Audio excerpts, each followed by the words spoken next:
The American Broadcasting Company Radio Network presents Space Patrol!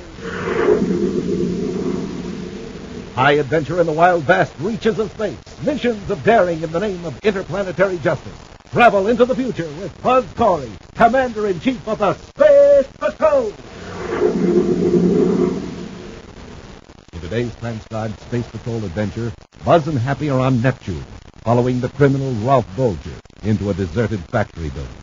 An invisibility transmitter concealed outside enables them to trail Bulger through the solid walls of a huge metal tank.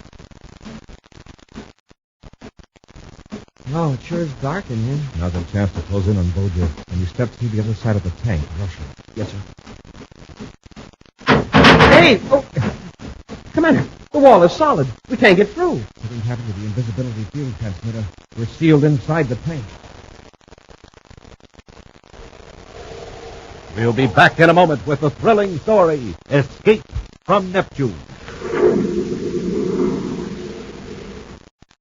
The children in American families will receive things like bikes, trains, dolls, books for Christmas.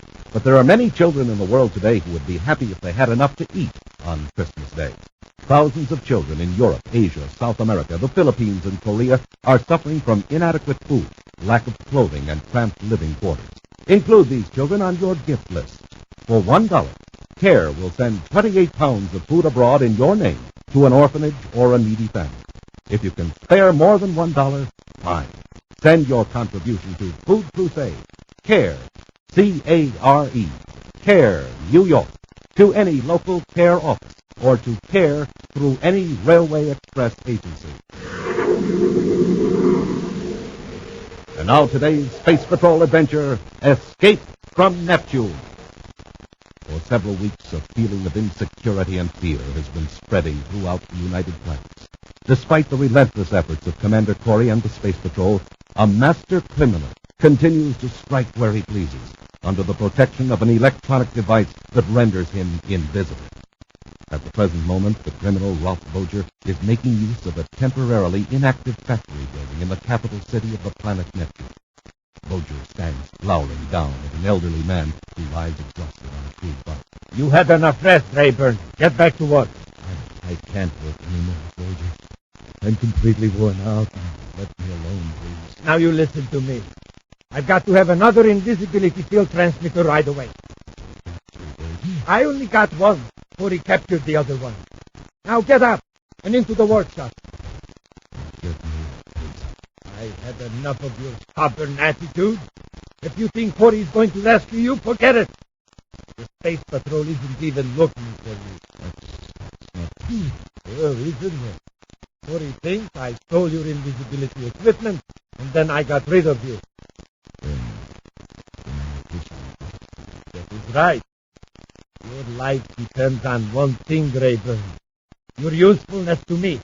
Now, get busy and finish the transmitter. I couldn't even if I wanted. Why not? There's not enough vibronium. First, I have to see where the invisibility is. Just tell me where to get it. It's not like ordinary materials. We just can't go out and buy it or steal it. It has to be manufactured. Made from one of the rare earths under tremendous heat and pressure. I've never made more than 5 pounds of this stuff. How much of that 5 pounds have you used? Come on, tell me.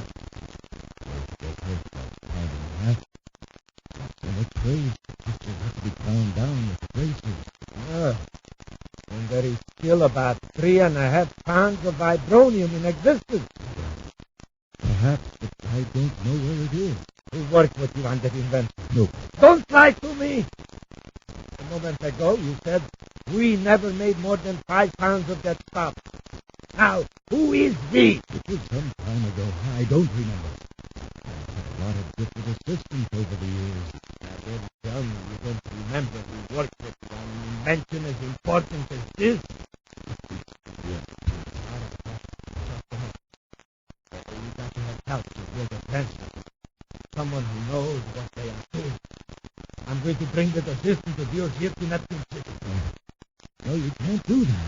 You are going to write a letter. It's the only way you can save your life. In his central office at Space Patrol headquarters on Terra, Commander Corey cuts off the intercom and Turns to Cadet Hap. Hap, that list of former associates of Professor Rayburn, have you got it handy? Yes, sir. It's right here. You can cross off number 23. 23. Oh, that's Lanine Harvey. Yes. Out of a whole list of 40 people, she's the only one who's been interested enough to call here in person. So far, the best we've got is a note from a former student that saw Professor Rayburn 3 years ago. Not a word about that, Professor. Okay, come on. Miss Harvey? Miss Harvey, this is Cadet Hap. How do you do? How do you do, Miss Harvey? Please sit down. Thank you, Commander. I'll tell you why I came here. I received this letter yesterday. It's in Professor Rayburn's handwriting. Dear Lanine, I've reached a point in my work where only you can help me. You will realize the nature of my experiments, and I ask you to bring every scrap of our journey you can lay your hands on. Please tell no one about this. Come at once. Same here. Are you sure this is his handwriting? Positive. Part of his pages will turn off. Yes, I did it. It was addressed in Neptune City. I memorized it and then tore it off and destroyed it. Do you know anything about the fact that Professor's invisibility field transmitters have been used in a series of crimes? Oh, no. Miss Harvey, Professor's life is in danger. If you follow the instructions in that letter, you can lead us to Ralph Boger and possibly save the Professor's life, but at the risk of your own. What's the alternative? Tell us to address Neptune City and let us try to surprise Boger. You'd be more sure of success if I helped. Is that it? Yes. With a concealed miniature space phone, you can let us know the layout. You can strike our villages outside. All right, Commander. I'll keep the appointment. I warn you that we're being considered a danger, Miss Harvey.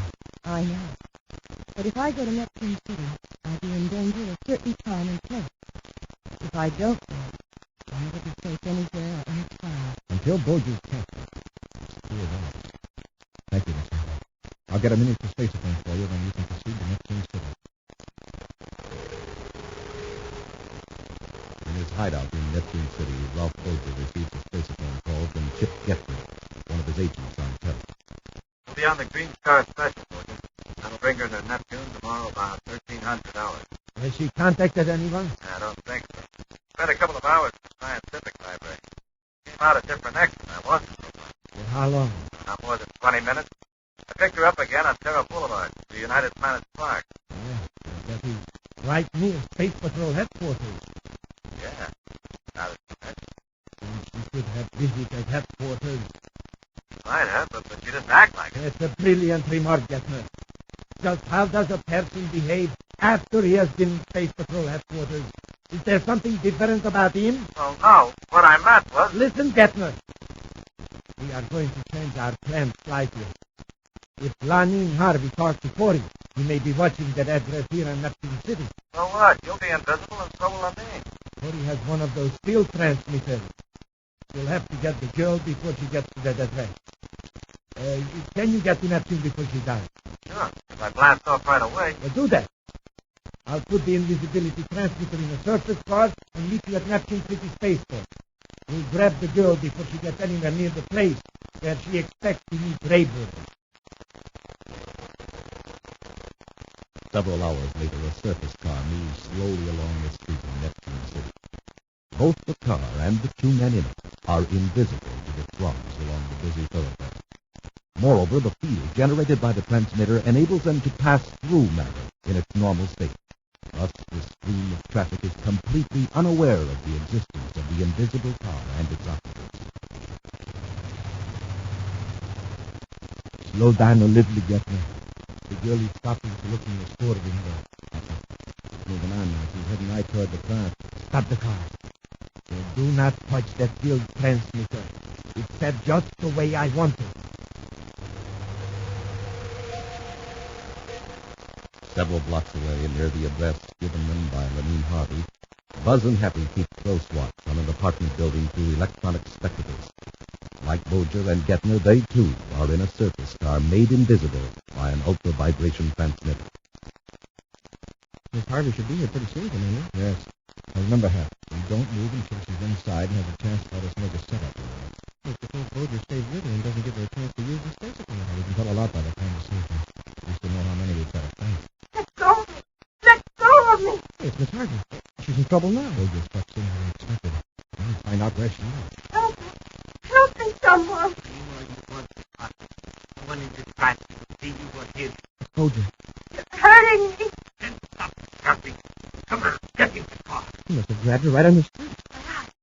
Somebody's under my eyes. I can't see. You are invisible to special electronic spectacle. Now, get to that car. Where are you taking me? Friend, that's the raven. I was going to be a bird. Not that. Waiting in a factory building. You're not part of the thing. Let's go, Getner. How do we get to this factory? We just go straight out on Draco Boulevard. It's a Draco and Gamma. Draco and Gamma, let's go, Hap. Yes, sir.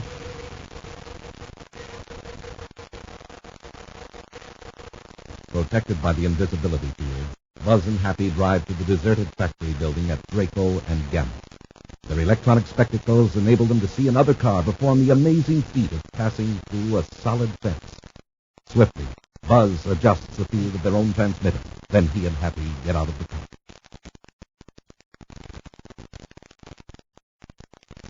There's Bolger, and he's got Miss Harvey. I headed toward the building. But there was another man in the car. Let's go ahead.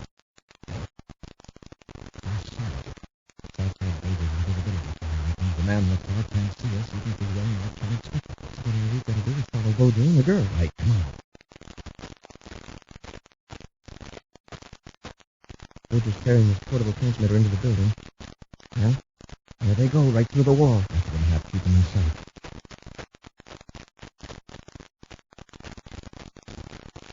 This is where they step to the wall. Be ready to rush Bolger. He's leading toward that big storage tank. There's something else. They're walking right through the tank. There's no chance for Kenzie.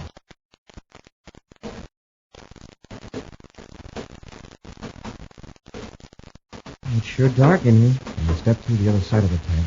Rush Bolger. Yes, sir.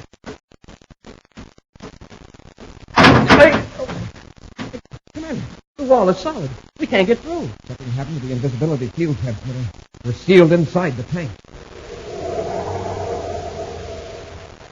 We'll return to Space Patrol in just a moment.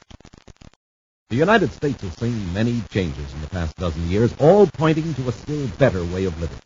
Millions more Americans are working, earning more, saving more. We're eating more and eating better. More young people are going to high school and college. More of us are getting paid vacations. More of us are enjoying the luxuries of life. Sports, radio, television, the theater, concerts. Church attendance and membership has climbed steadily upward. In addition to these material and spiritual changes have come the miracles of jet propulsion, supersonic flight, antibiotics. The better you know America, the better the future looks. Write for the free booklet, The Future of America, Box 1776, Grand Central Station, New York, 17. Now back to today's Space Patrol adventure, Escape from Neptune. Ralph Bolger and his accomplice, Chip Gettner, have captured Lenine Harvey and have taken her to a deserted factory in Neptune City, where they intend to force her to build invisibility field transmitters. Buzz and Happy were following Bolger and his captive through the metal walls of a huge storage tank. Suddenly, the electronic field was cut off, and the space patrollers found themselves sealed inside the tank. Now, in another part of the factory building, Ralph Bolger unlocks the door and thrusts Lenine into a room. Get in there! Lenine. Professor Ray. You two probably have a lot to talk about. So I'll leave you together for a while. Force me to write that letter, Lenine. I understand. And there is something else you are going to understand. Both of you. You are here for just one purpose, to build invisibility transmitters. I will be back in a few minutes.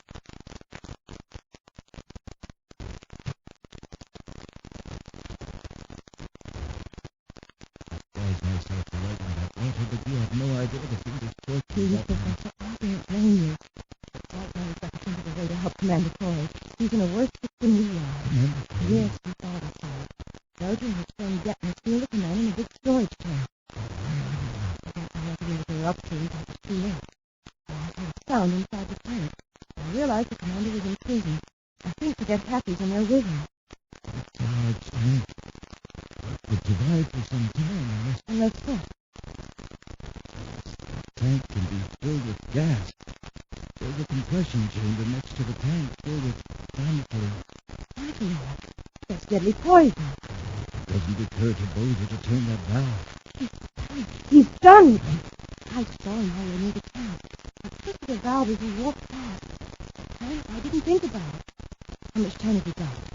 Yes, to save the commander. You can survive 10 or 15 minutes, perhaps. You can't get out of this room. I know. I've tried it. We've got the field transmitter.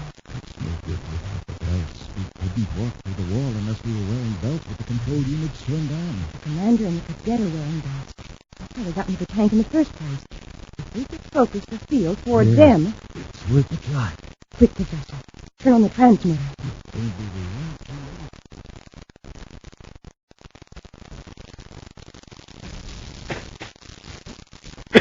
How long have we been trapped here, sir? About 10 minutes, I'd say. It seems like hours. It was 15:40 when we pulled up outside the factory, and now it's... Hey, sir, I can't even see the dial on my watch. It's so dark. The dial's luminous, Hap. You should be able... That's strange. I can't see my watch either. Maybe the gas has affected our eyes. Hap, you got your electronic goggles on? No, sir. I slipped them up in my forehead. Now I can see the watch. It's 15:52. Hap, we couldn't see the dial because we're inside an invisibility field. Somebody turned on a transmitter. Hey, then we can get out of here. On your feet, Hap, quick.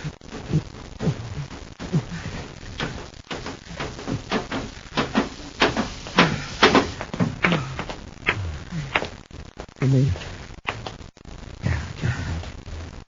Those are like your first spot. What's the matter? I'm blacking out. It's the shock of pure air. There's that gas in the tank. There's no shape to look for Bolger. We'll hide behind that stack of supplies till we recover. Can you make it? I don't think so. Well, relax, Hap.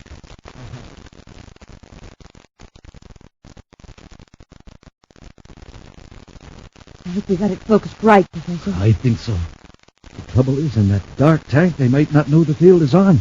With that gas pouring in... Please, Professor. Wait. You're spaceable.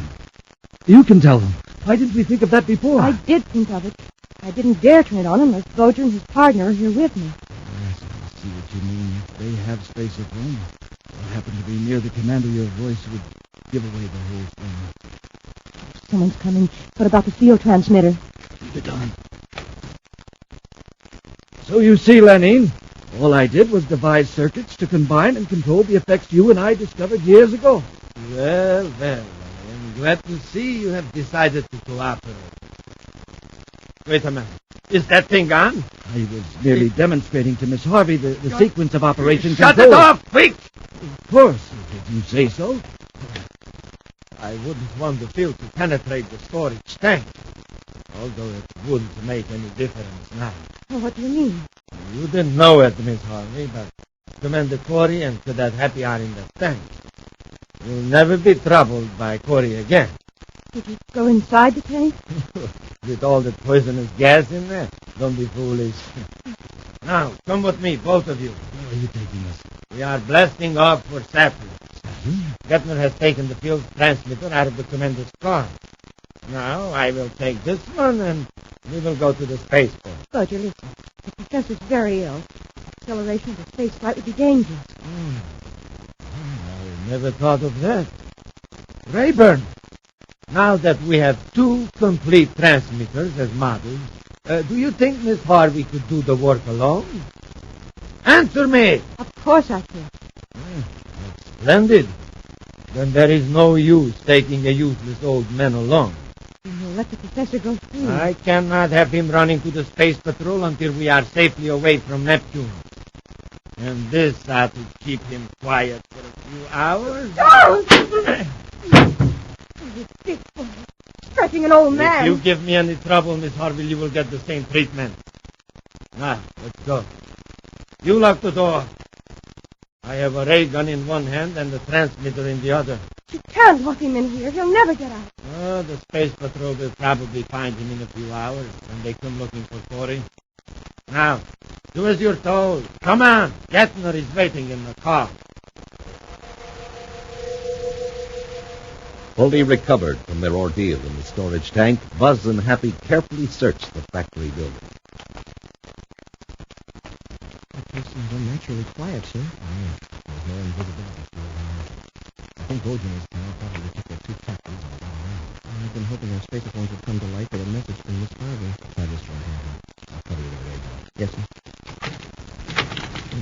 It's locked.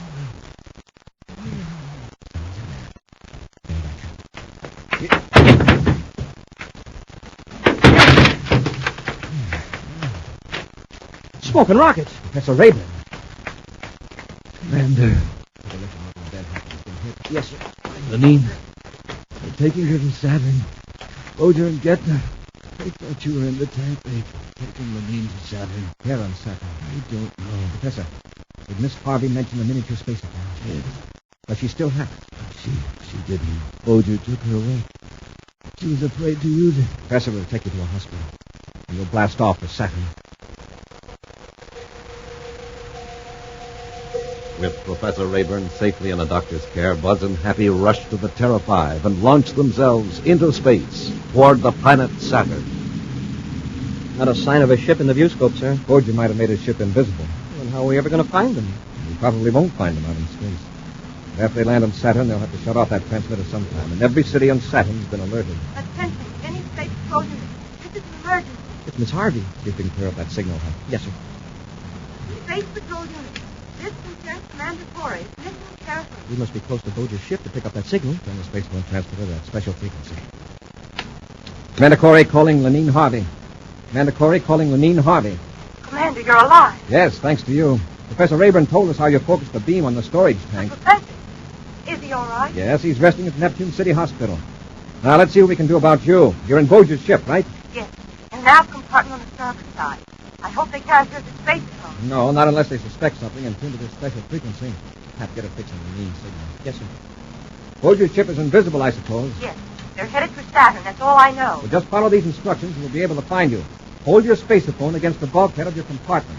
Then you'll be transmitting the vibrations of the rocket exhaust. You'll follow the signal and overtake the ship. Yes, Commander. But then what?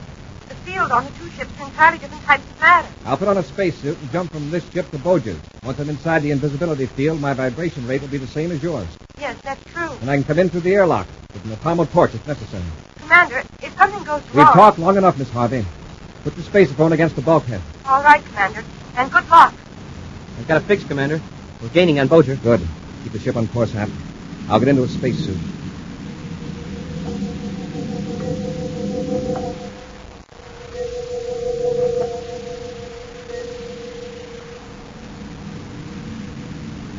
I tell you, Boja, that's Corey's ship. That's Corey's ship, all right.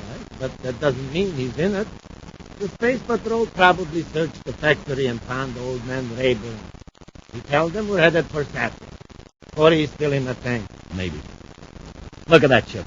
If it was any closer, it would pass right through us. What if it does? This is a different state of matter than we are. See?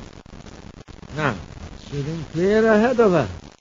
If the pilot only knew how close he came to us. There's still something funny about it.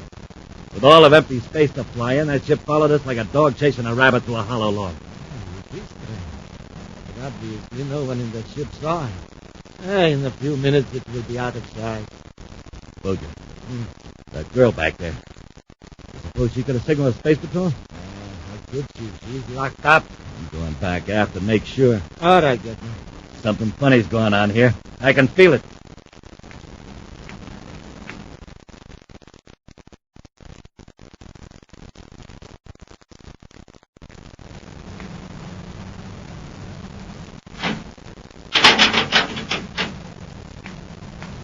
Hey, what are you doing? I'm nothing. You're hiding something. Hold your hands out in front of you.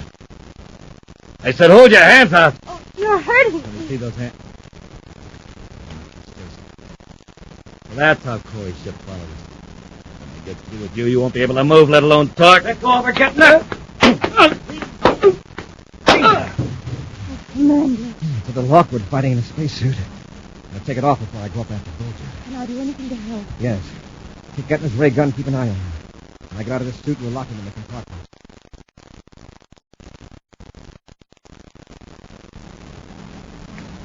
Well, Gettner. Did you and Miss Harvey had a nice chat? How is our charming prisoner? Just fine, thanks. That's good. And as you can see, that other ship is...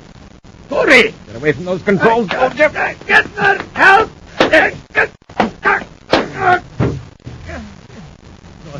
Please, I had enough. I swear something, told you. We're saving a couple to pay you for those 10 minutes in that tank. Mind if I use your space up there? Commander Corey calling Cadet Happy. Commander Corey calling Cadet Happy. Happy here, sir. Everything's under control at this end. Set a vector to return to Neptune City. I'll bring in Gettner and Bozer. Very good, sir. I still can't see you in the view scope. I'll cut off the invisibility field. Now, how's that? Fine, sir. How's Lenine? Okay. He's back aft guarding Gettner. Bozer's up here, but he's not saying that. I guess he finally realizes that this is the end of his career as the Invisible Man. Well, not quite, sir. Where he's going, nobody's going to see him for a long time. A preview of next week's Space Patrol adventure in just a moment. Boys and girls, we have a special announcement. Buzz and Happy with the Space Patrol group have just made some exciting records on the planet Terra, telling of their early adventures in the Space Patrol, how Buzz Corey became Commander-in-Chief, and the thrilling story that made him choose Happy as his personal cadet. The records have been flown to Earth in the Terra-Fi, and you can get them at your favorite record counter. Just ask for the Space Patrol Adventure Story. And now a preview of next week's exciting Space Patrol adventure.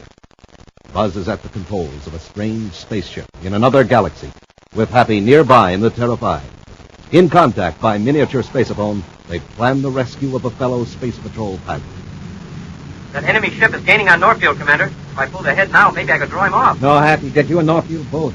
I stand a better chance than you because I'm in an enemy ship. That's great. He'll think you're his buddy.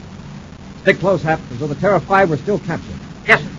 If we can keep that guy fooled for a few minutes more, we can rescue Northfield. Uh-oh. Hey, Commander, this is terrible. What is it, Happy? I just picked up the enemy commander's spaceophone channel. He knows we've escaped. He just gave that enemy pilot orders to blast both our ships. Be with us next week for the thrilling Space Patrol story, The Lost Galaxy.